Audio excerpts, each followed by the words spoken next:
This is Hidden Killers with Tony Bruschi. Here now, Tony Bruschi. The people he's dating, I mean, is bizarre and questionable in terms of, okay, you're a professional. Why are you remotely close to someone that has that close of a tie to the Latin Kings? It doesn't make any sense. Like that's not the same ecosystem. Like why you don't want to put yourself in a world where you're that close to crime. That's not the world you live in. It's the world he feels most comfortable in. That's true. That's an interesting point, Robin. It is. So why is that? Because that's where his mind is. He's not a dentist in his mind, and that's the way of making his money that his mommy wanted him to do. But if you are aligning and you feel more comfortable with that level of character, these degenerates, and I'm saying Green Beret, but where you're dealing with drug dealers, the fact you're able to find hitmen, they're just without batting an eyelash, it kind of shows you who you're aligning yourself with. Remember, we're always going to act in our own best interest in terms of our safety, security, and prosperity. We do things and surround ourselves with people that allow us to feel safe from our own perspective and own context. These people allowed him to feel safe and comfortable with who he was. They didn't challenge who he was. So that's where he saw himself. And so he was a poser in all these other areas. And so when you bring in someone, like is the doctor, Dr. Jeffrey Lacasse there as the ex-boyfriend, so here's a guy who's really, really well educated. Seems like a pretty decent guy, a little neurotic. And so he challenges Charlie without even trying to challenge Charlie, because he's just comfortable with who he is. He just is really fixated on his sister. And so it's an interesting dynamic to watch. Insecure people with more secure people, and a sister who's manipulating the hell out of everyone in her life around her, and then a mother who's trying to control everything. That's what I mean. Is this not a reality show or what? Well, I gotta go back and go, okay, well, why is Charlie acting that way? He's a poser with money and power, essentially. And that's how he's kind of able to operate around, some of these folks that are, chilling with hitmen and things of that nature, because he has something that they want, money and power. But the problem with it is, why does he feel comfortable acting that way? He was brought up in this very fortunate life, this very lifestyle that was not, in the hood. So what does that say, though, about the actions of Donna or the people in general that he was brought up around, that sort of behavior, that sort of darker, controlling, we're somehow relating this to the streets and hitmen type mentality of a family that seemed to really on the surface come across as country club? Well, that's part of it too. Is these are people he can control more easily. He can try to impress them. So it's part of who he's comfortable with. It's part of who he's control.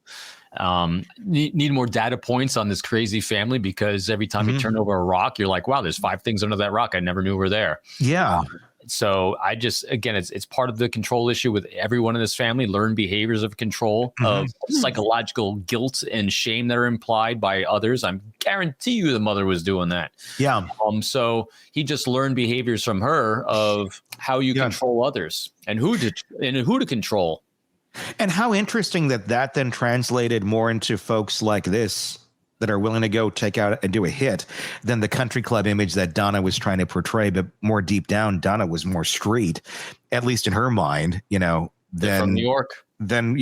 How interesting. I mean, this is all conjecture, obviously. Sure. Let's take another look at some more from Jeff and his testimony, or this is him talking to police in the interrogation.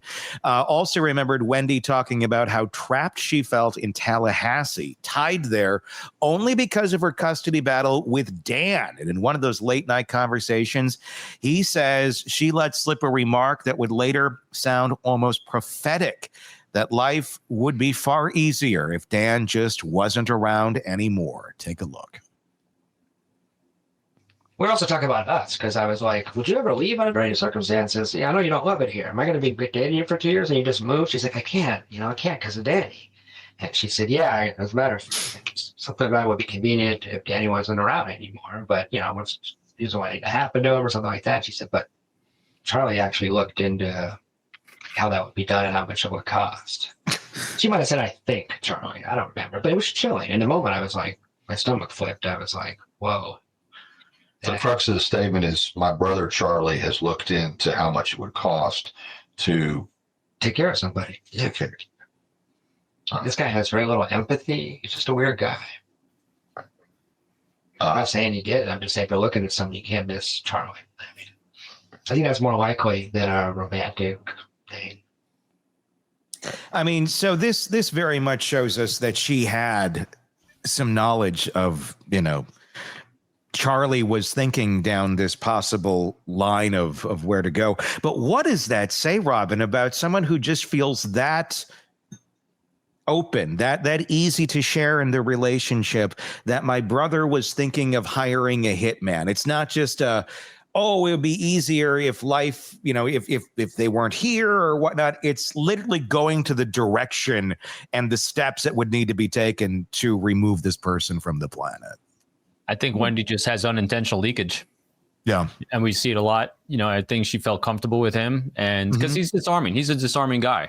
And so, she felt comfortable with him. She's known him a while, and she's talking about her situation because he's obviously just trying to completely influence and persuade her to stay local there. And she's kind of explaining the ways in which that could happen.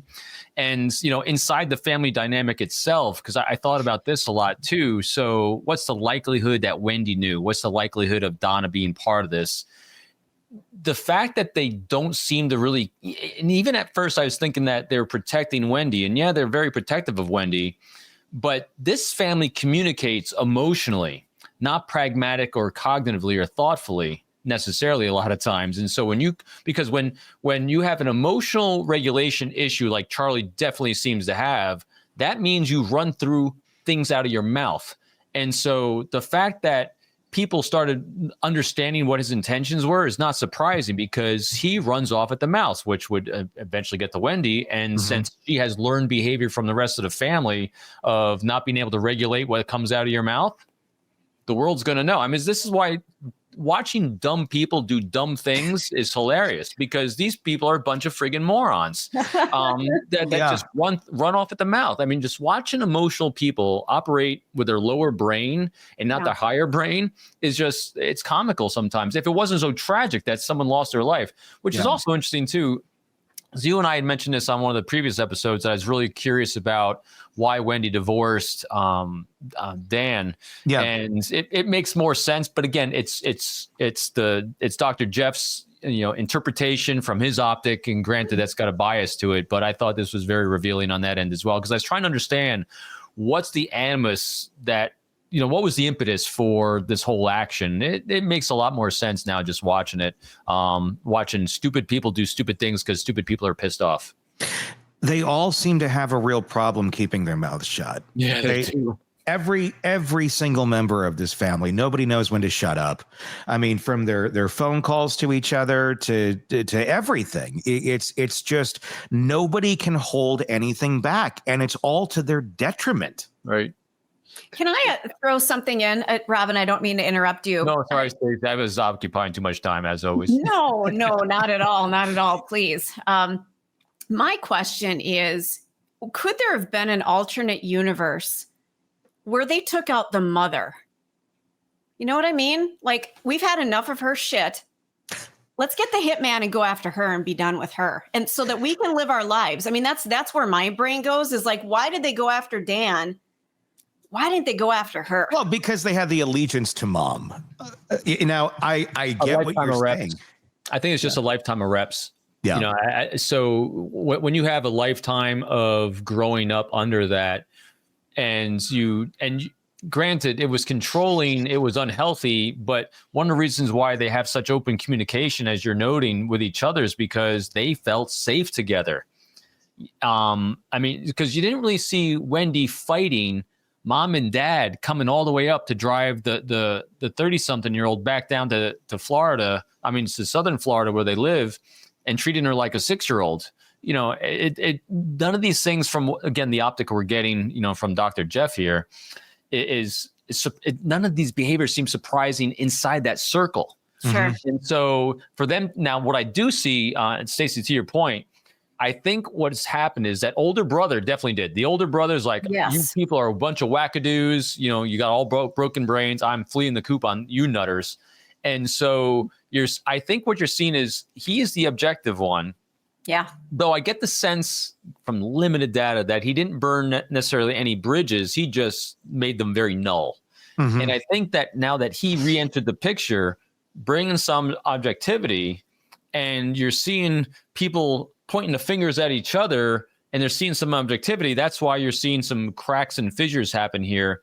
But it's really challenging for them because every time they have an inclination, maybe to your point, to go against the mother, that would invalidate their own opinion of their own behaviors for their entire lives. And that's very, very difficult for human beings to do. Typically, when do we see things like that happen? When people hit rock bottom. And so when you have that breaking aha moment, I have nothing else to lose moment. And I don't think any of them reached that yet. Although I don't think we're going to see a lot of tears shed when she goes to jail if she's convicted of this thing. There might be a sense of relief that finally this horrible mastermind, puppet master, can no longer pull the strings, but who knows what she can do behind bars too. Yeah. And sense of relief is interesting. I don't know if they'll immediately necessarily feel a sense of relief if she was such a big sense of comfort for so many years. I think it'll be a period of confusion as the veil of that oppression starts lifting and they start seeing, wow, there's a whole world outside this little bubble I was kind of unaware of before. Yeah. But again, pure conjecture, but just from what we're observing and seeing play out, seems to make some sense. Want more on this case and others? Then press subscribe now and don't miss a moment of true crime coverage from Tony Bruschi and the Hidden Killers podcast.